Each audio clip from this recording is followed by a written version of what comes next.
जय श्री कृष्ण दोस्तों। श्री कृष्ण जी कहते हैं, सिर्फ मन ही किसी का दोस्त और किसी का दुश्मन होता है। चुप रहने से बड़ा कोई जवाब नहीं और माफ़ कर देने से बड़ी कोई सज़ा नहीं। जो चीज़ें तुम्हारे दायरे से बाहर हो उसमें समय गंवाना मूर्खता है। जो दान कर्तव्य समझकर बिना किसी शक के किसी ज़रूरतमंद इंसान को दिया जाए वह सच्चा दान है। जीवन का दूसरा नाम संघर्ष है। जिस तरह आग सोने को तराशती है उसी तरह मुसीबत भी एक बहादुर इंसान को तराशती है। अभिमान नहीं होना चाहिए कि मुझे किसी की ज़रूरत नहीं पड़ेगी और यह वहम भी नहीं होना चाहिए कि सबको मेरी ज़रूरत पड़ेगी। जो मनुष्य फल की इच्छा त्याग करके केवल कर्म पर ध्यान देता है वही अवश्य ही जीवन में सफल होता है। जैसे समुद्र के पार जाने के लिए नाव ही एकमात्र जरिया है, वैसे ही स्वर्ग में जाने के लिए सत्य ही एक सीढ़ी है। सच्ची दोस्ती दुख को आधा और सुख को 2 गुना कर देती है। जितना हो सके खामोश रहना ही अच्छा है, क्योंकि सबसे ज़्यादा गुनाह इंसान से उसकी जुबान से होती है। परिवर्तन संसार का नियम है। समय के साथ संसार में हर चीज़ परिवर्तन के नियम का पालन करती है। जो बीत गया उस पर दुख क्यों करना, जो है उस पर अहंकार क्यों करना, और जो आने वाला है उसका मोह क्यों करना।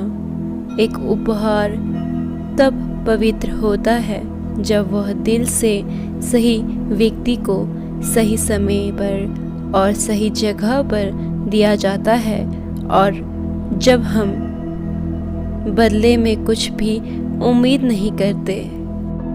श्री कृष्ण जी कहते हैं, अगर आपको झुकना है तो किसी के विनम्रता के आगे झुके, किसी के शक्ति के आगे, रूप के आगे और धन के आगे तो बिल्कुल भी मत झुकना। आत्मा किसी काल में भी ना जन्म लेता है और ना मरता है। यह एक बार होकर फिर अभाव रूप होने वाला है। आत्मा अनजाम, नित्य और पुरातन है। शरीर के नाश होने पर भी इसका नाश नहीं होता। श्री कृष्ण के अनुसार व्यक्ति को खुद से बेहतर कोई जान ही नहीं सकता, इसीलिए स्वयं का आकलन करना बेहद ज़रूरी है। गीता में कहा गया है कि जो व्यक्ति अपने गुणों और कमियों को जान लेता है वह अपने व्यक्तित्व का निर्णय करके हर काम से सफलता प्राप्त कर सकता है।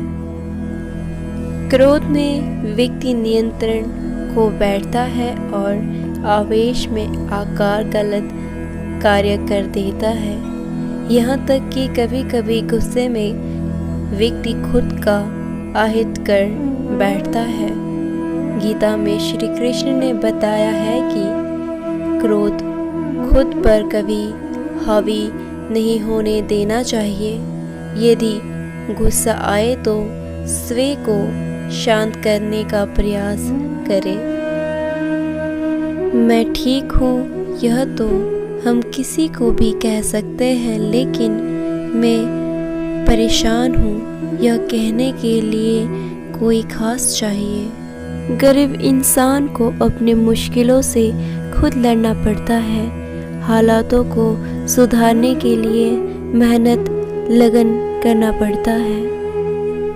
गीता की बातों को जीवन में अपनाने से व्यक्ति को तरक्की मिलती है। गीता को मानने वाला व्यक्ति सर्वश्रेष्ठ होता है। गीता में कहा गया है कि परिस्थितियाँ हमेशा एक सी नहीं रहती हैं।